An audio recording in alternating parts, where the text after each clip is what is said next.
5 ఏళ్ల క్రితం భూగోళం మొత్తాన్ని తన గుప్పిట్లోకి తీసుకొని భయపెట్టిన కోవిడ్-19 సృష్టించిన కల్లోలం మామూలు విషయం కాదు. చైనాలో పురుడు పోసుకొని తొలిసారి వెలుగు చూసిన ఈ వైరస్ ఆ తర్వాత యూరోప్కు పాకింది. అక్కడి నుంచి ఇటలీ, స్పెయిన్, బ్రిటన్, అమెరికా వంటి దేశాల్లో ఈ మహమ్మారి సృష్టించిన విలయం అంతా ఇంత కాదు. అగ్రరాజ్యం అమెరికా వరకు వ్యాపించిన వైరస్ అక్కడి ప్రజల్లో ఉండే లో ఇమ్యూనిటీ కారణంగా ప్రళయమే సృష్టించింది. ఇప్పుడు కూడా 2025లో అమెరికాలో కోవిడ్-19 వైరస్ రెచ్చిపోతోంది. వందల్లో మరణాలు నమోదవుతున్నాయి. ముఖ్యంగా పిల్లలు, వృద్ధులు, దీర్ఘకాలిక రోగులు వంటి హై రిస్క్ గ్రూప్ వారికి కరోనా ప్రాణ సంకటంగా మారిందని నిపుణులు ఆందోళన వ్యక్తం చేస్తున్నారు.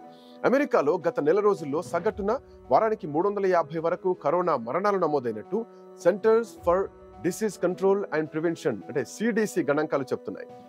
అమెరికాలో నమోదవుతున్న కేసుల్లో అత్యధికం NB.1.8.1 వేరియంట్వే అని CDC తెలిపింది. చైనాలో మళ్లీ కోవిడ్ కేసులు పెరగడానికి, ఇతర ఆసియా దేశాల్లో కేసులు నమోదు కావడానికి ఈ వేరియంటే కారణమని భావిస్తున్నారు. అయితే మొదటి నుంచి అన్ని దేశాలు కరోనాను నిలువరించడం కోసం వ్యాక్సినేషన్ ని నమ్ముకున్నాయి. గతంలో యూకేలోనూ కరోనా ప్రళయమే సృష్టించింది. అయినా సరే ఏకధాటిగా వ్యాక్సినేషన్ కార్యక్రమాలు నిర్వహించుకొని ప్రాణాలు దక్కించుకుంది. ఇక భారత్ వంటి దేశాల్లో పరిస్థితులు సెకండ్ వేవ్ కారణంగా విషమంగా మారాయి. ఆక్సిజన్ అందక జనం విలవిల్లాడారు.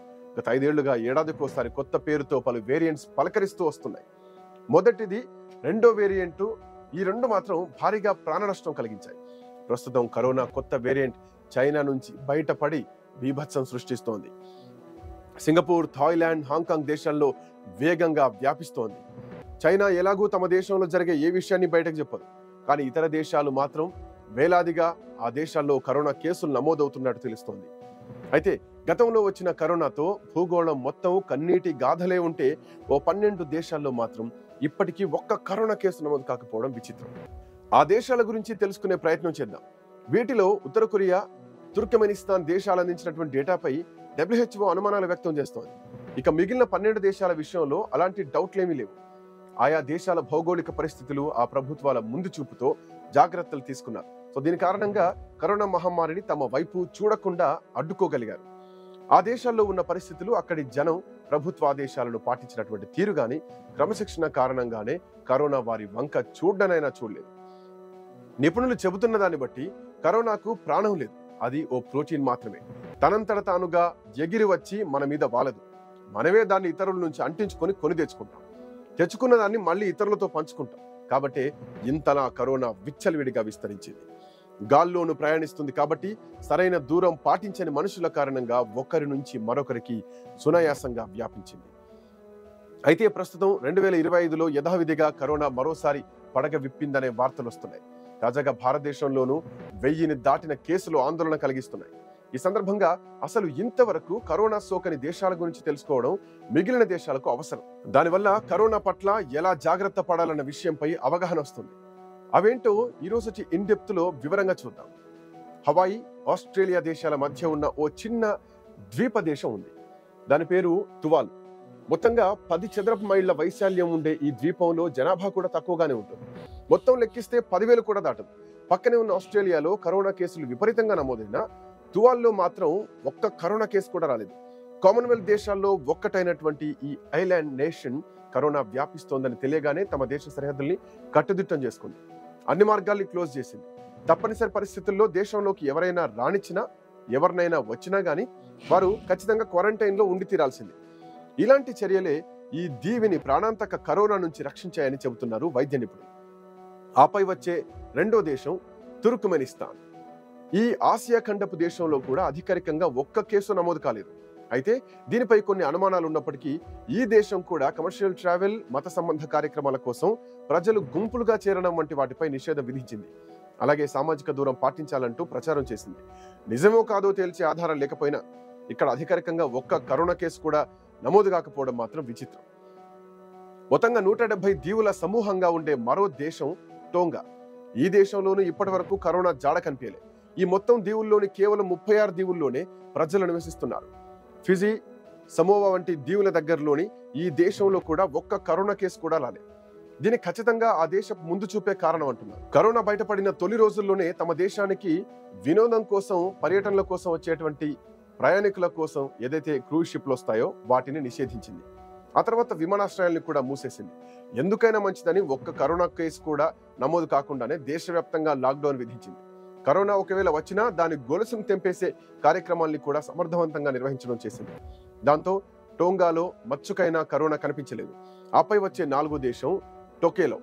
దక్షిణ పసిఫిక్ సముద్రంలోని ఈ దేశం ఎక్కువగా న్యూజిలాండ్ పై ఆధారపడి ఉంటుంది. అయితే న్యూజిలాండ్ మాత్రం దీన్ని మరో దేశంగానే పరిగణిస్తుంది. టోకేలో కూడా తమను మరో దేశంగానే చూస్తుంది. ఈ దేశం మొత్తం వైశాల్యం 4 చదరపు మైళ్ళు మాత్రమే. ఇక్కడ రాజధానిగా కూడా ఏడాదికో చోటుగా మారుతుంది. ఇక్కడ విమానాశ్రయాలు లేవు, పడవ ప్రయాణం ఒకటే మార్గం. 1500 మంది జనాభా ఉండే ఈ చిన్న దేశంలోనూ కరోనా అడుగుపెట్టలేదు. ఎక్కడైనా మచ్చుకు కూడా కేసులు నమోదు కాలేదు. ఆపై వచ్చే 5వ దేశం సెయింట్ హెలెనా. యూకేలో కరోనా విజృంభించిన బ్రిటిష్ ఓవర్సీస్ భూభాగమైనటువంటి సెయింట్ హెలెనా మాత్రం కరోనా ఎంట్రీ ఇవ్వకుండా నిరోధించింది.